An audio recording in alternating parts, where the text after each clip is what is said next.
Hello tout le monde, je suis super contente de vous retrouver aujourd'hui pour une vidéo que j'avais envie de faire depuis super longtemps, mais j'ai mis du temps à la faire parce que j'avais besoin de trouver de vrais dupes, pas juste des couleurs qui se ressemblent mais des vrais dupes. Donc le but dans cette vidéo, comme vous l'avez vu, le but de cette vidéo c'est de créer un maquillage avec un côté 100% de produits drugstore de petit prix et de l'autre côté 100% de produits plus haut de gamme, plutôt luxe. Et le but bien entendu c'est de ne pas utiliser des couleurs différentes mais bel et bien les mêmes. Donc par exemple utiliser deux palettes différentes, deux prix différents mais avoir les mêmes couleurs et ainsi de suite. J'ai essayé de vous dégoter les meilleurs dupes de ma collection et je suis assez contente. Donc sans plus tarder on va commencer tout de suite. Donc ici ce sera plutôt le côté drugstore alors qu'ici on va appliquer plutôt les produits haut de gamme luxe. Donc pour le maquillage des yeux, je vais utiliser ces deux palettes, la The Nude Smoky de Gemay ainsi que la Natural Eyes de Too Faced qui sont exactement, pratiquement les mêmes à quelque chose. Et pour info, je vais garder les mêmes pinceaux pour quasiment tous les produits, que ce soit drugstore ou luxe, parce qu'en fait, sur moi, j'ai toujours une petite serviette où j'enlève toujours l'excédent et en fait, ça m'enlève absolument tout le pigment. Je commence par appliquer le fard top mat, qui est un petit peu grisé en fait. Et donc forcément, il y a quasiment les mêmes dans les deux palettes.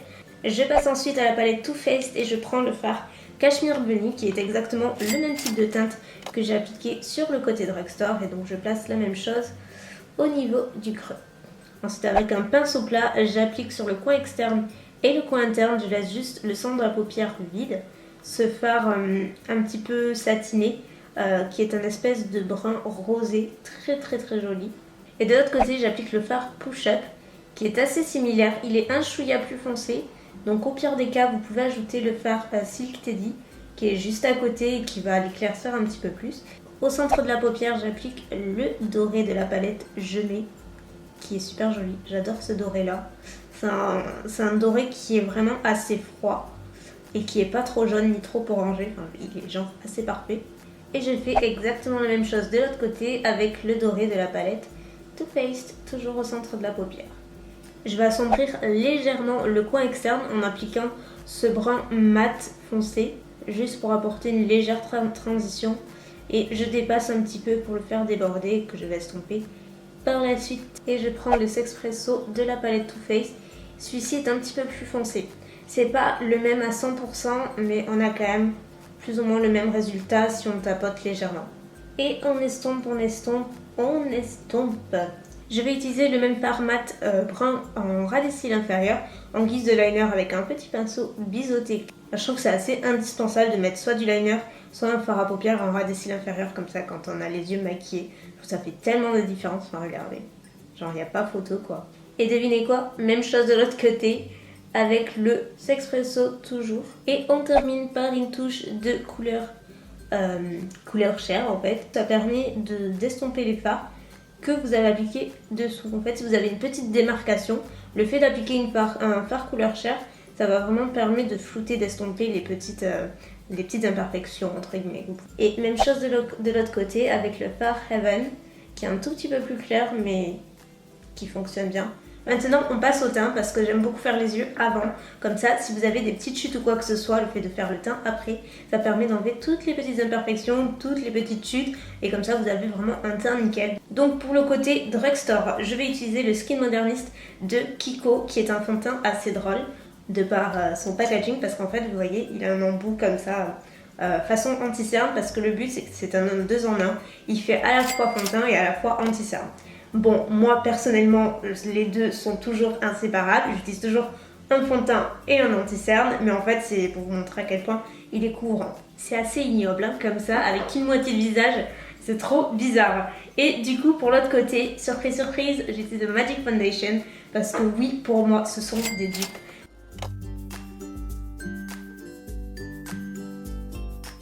Impressionnant. Le Kiko, il est un tout petit peu plus brillant que le Charlotte Tilbury. C'est assez léger, mais voilà. Après, de toute façon, on ajoute de la poudre. Et le Kiko est un petit peu plus couvrant, par contre. Il est un peu plus couvrant, mais bon, c'est normal, puisqu'il faut l'anti-cerne aussi. Et justement, parce qu'on parle d'anti-cerne, j'ai deux dupes parfaits. C'est les mêmes, et je vous en ai déjà parlé. Puisque d'un côté, on a mon petit chouchou, le Naked Skin d'Urban Decay, et exactement dans la même catégorie, mon deuxième chouchou, le Haute Couvrance de Sephora. Franchement, les deux c'est les mêmes, c'est les mêmes. Il n'y a que la teinte qui n'est pas exactement pareille. Il y en a un qui est un peu plus jaune que l'autre. L'embout est le même, la couvrance est quasi la même, le rendu est quasi le même. Il n'y a que le prix qui n'est pas le même.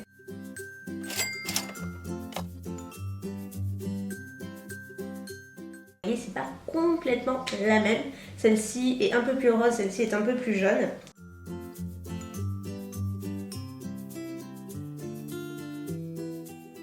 Vous voyez, une fois estampée, ça se voit plus beaucoup.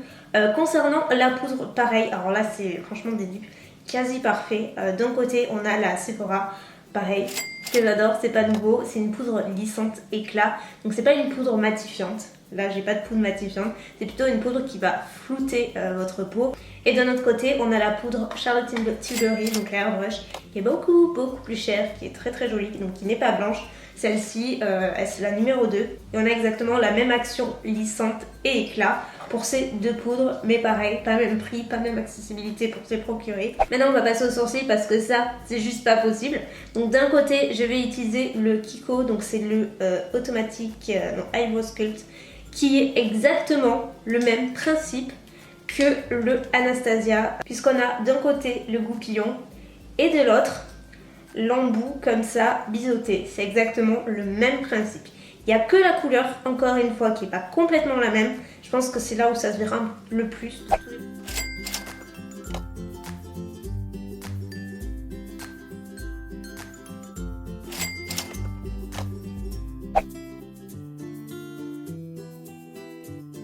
Vous voyez que la teinte est pas vraiment la même, mais c'est vrai qu'il y a moins de choix. Au niveau de la Kiko, c'est quand même le même principe. Après, personnellement, je préfère quand même le Anastasia que je trouve plus facile.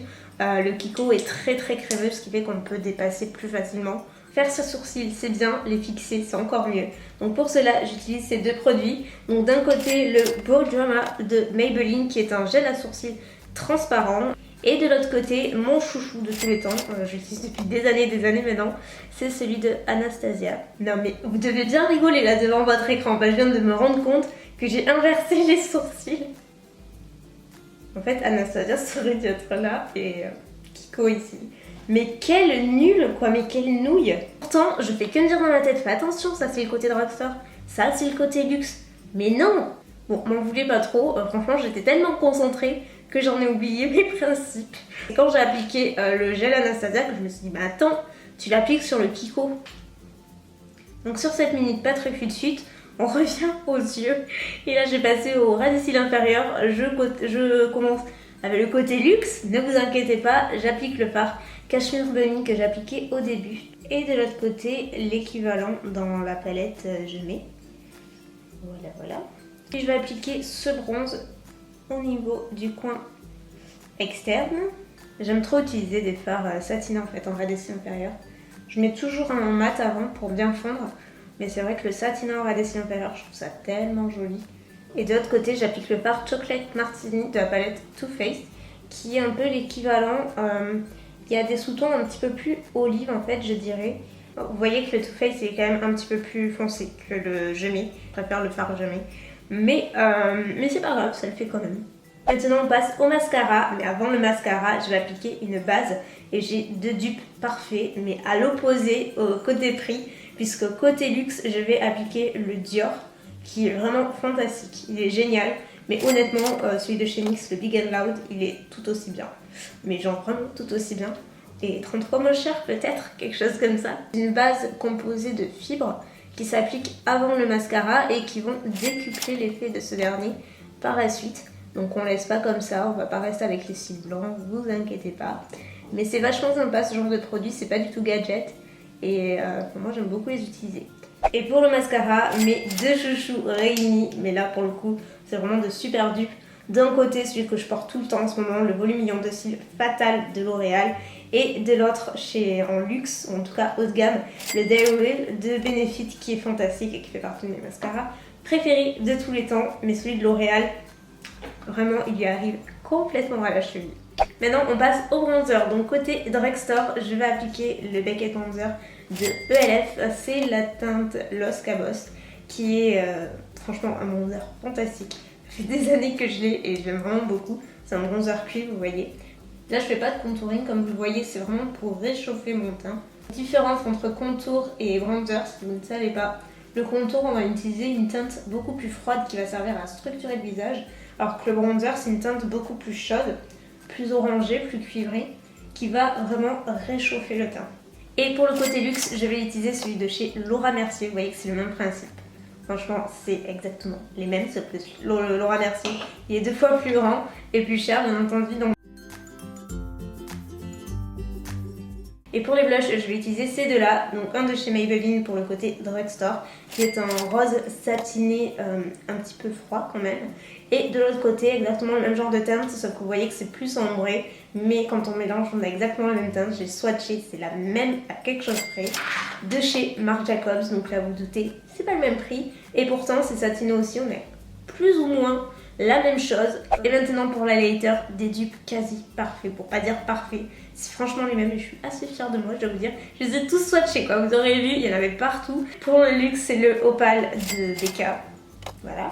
Highlighter préféré de tous les temps. Hein, c'est compliqué d'en choisir un, mais je dirais celui-là.